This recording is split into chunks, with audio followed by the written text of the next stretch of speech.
नमस्कार मंडळी, शुभज्योत रेसिपीमध्ये तुम्हा सर्वांचं खूप खूप स्वागत आहे। आज आपण बनवणार आहोत पितृपक्ष विशेष 3 असे पदार्थ की जे झटपट होतील आणि पितृपक्षामध्ये बनवलेच जातात। पाटवडी, गोडपुरी आणि उडीद वडे। चला अत्यंत सोप्या पद्धतीने हे तिन्ही पदार्थ कसे बनवायचे ते आपण बघणार आहोत। सगळ्यात आधी याची पूर्वतयारी करण्यासाठी उडदाची डाळ आपण आदल्या दिवशीच भिजायला घालायची, जेणेकरून सकाळपर्यंत ती छान फुगते आणि वडे करायला देखील सोपं जातं। त्यानंतर आपण इथे गोडपुऱ्या बनवण्यासाठी गव्हाचं पीठ घेतले। 1 वाटी गव्हाचं पीठ घ्यायचं, त्यामध्ये चिमूटभर मीठ घालायचं आणि त्या 1 वाटी गव्हाच्या पिठासाठी अर्धी वाटी गुळाचं पाणी घ्यायचं। इथे मी गुळ विरघळायला ठेवला आहे पाण्यामध्ये। त्या पाण्यामध्ये आपण हे पीठ घट्टसर असं मळून घेणार आहोत। या पिठामुळे अगदी खुसखुशीत आणि खमंग अशा गोडपुऱ्या तयार होतात। गुळाच्या पाण्यामुळे पुऱ्यांना एक कडकपणा देखील येतो। चला आता हे थोडं थोडं पाणी घालून मी पूर्ण हे पीठ मळून घेणार आहे। गुळ पूर्ण विरघळून घ्यायचं आणि थोडं थोडं पाणी घालत आपण हे मळून घ्यायचं। इथे मी घट्टसर असा हा गोळा तयार करून घेतलाय। आता याला बाजूला ठेवूयात। तोपर्यंत पाटवडी बनवण्यासाठी किंवा थापीवडी बनवण्यासाठी आलं, लसूण आणि हिरवी मिरची वाटून घेणार आहे। त्याचबरोबर उडदाची डाळ देखील मी इथे वाटून घेतली आहे।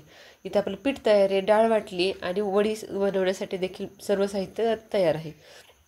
सगळ्यात आधी वड्यांच्या पिठामध्ये मी मीठ टाकले, ते छान मिक्स करून घेते आणि बाजूला ठेवून देते, जेणेकरून पीठ आपलं मुरेल। तोपर्यंत आपण थापीवडी करून घेऊयात। त्यासाठी सगळ्यात आधी फोडणी करून घ्यायची। अगदी सोप्या पद्धतीने आपण ही थापीवडी बनवतोय। तेल टाकायचं, तेलामध्ये जिरी, मोहरी आणि हिंगाची फोडणी द्यायची। त्यावरती आलं, लसूण, हिरवी मिरचीचं वाटण टाकायचं आणि 2 चमचे तीळ टाकायचे।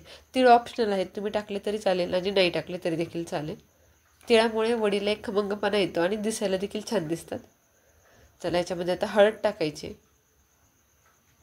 हळदीमुळे छान कलर येतो थापीवडीला। अगदी झटपट अशी तयार होते। आपलं पितृपक्षाचा स्वयंपाक हा बराच असतो, त्यावेळेला हे असे पदार्थ एकास एक पूरक असे केले, एक पदार्थ करत असताना दुसऱ्या पदार्थाची तयारी केली की ते पटकन उरकतात। आता याच्यामध्ये कोथिंबीर घालायची आणि चवीनुसार मीठ घालायचं आणि या पाण्याला एक उकळी आणायची।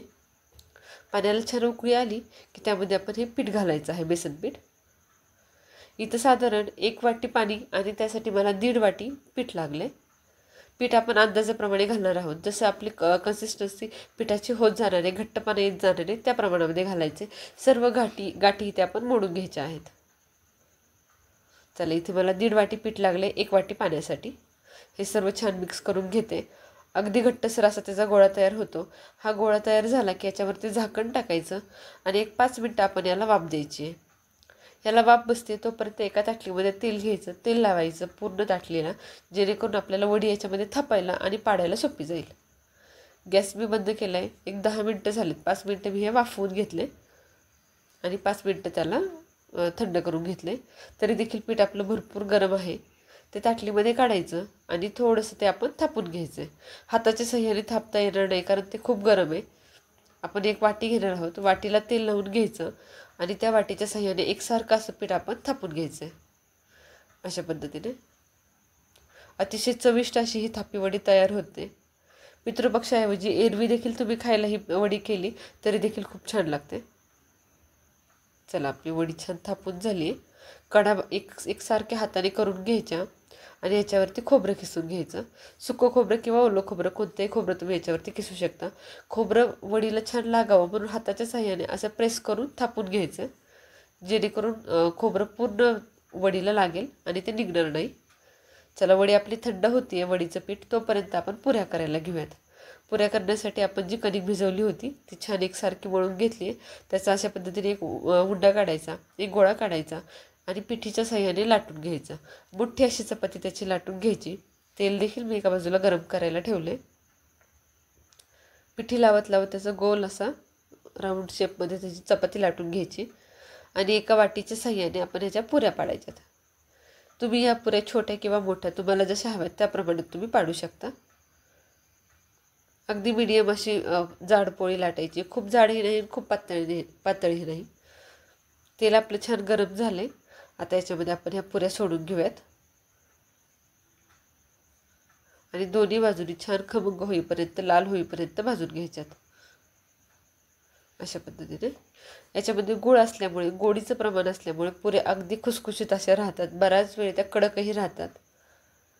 चला आता या काढून घेऊयात. पुऱ्या आपल्या तयार झालेत. आता ह्याच गरम तेलामध्ये लगेच आपण वडे सोडून घेऊयात.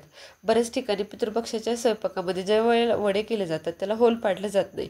कुठे कुठे पाडलं जातं, कुठे कुठे पाडलं जात नाही. तुमच्या इकडे जशी पद्धत असेल त्या पद्धतीने तुम्ही करू शकता. मी दोन्ही पद्धतीने वडे करते. एक पहिली म्हणजे होल पाडून आणि दुसरे दाखवणार आहे ते विदाऊट होलमध्ये करणार आहोत. चला वडे इथं आपले तळले जात आहेत. तोपर्यंत आपण इथं वडी पाडून घेऊयात. इथं थापी वडी आपली छान गार झाली आणि सेटही झाली आहे. अशा पद्धतीने सगळ्यात आधी उभ्या चिरा मारून घ्यायच्या आणि कडेचं जे काही बाजूचं पीठ आहे ते आपण चाकूच्या सहाय्याने करून घेणार आहोत, जेणेकरून वडी आपली एकसारखी दिसेल. आणि त्यानंतर मध्ये अगदी स्लाइटली तिरका हात धरून आपण वड्या पाडणार आहोत, जेणेकरून वडीला आपल्या त्रिकोणी शेप येईल. त्याचबरोबर मी तिकडे उडीद वडे देखील तळते.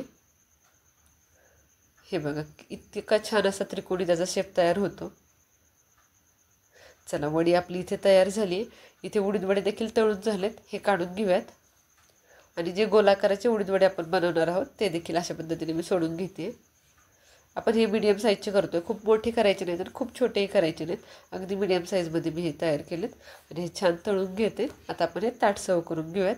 सगळ्यात आधी गोड वडे ठेवलेत, गोड पुऱ्या ठेवल्यात, त्यानंतर उडीद वडे ठेवलेत जे गोल आकारामध्ये आहेत, त्यानंतर होल पाडलेले उडीद वडे ठेवलेत आणि सगळ्यात शेवटी आपली थापी वडी आपण सर्व करून घेणार आहे. अगदी सोप्या पद्धतीने आणि झटपट असे हे पदार्थ तयार होतात. तुम्ही देखील यावर्षी पितृपक्षात स्वयंपाक करत असताना अशा पद्धतीने नक्की करा. रेसिपी आवडली असेल तर लाईक करा. धन्यवाद.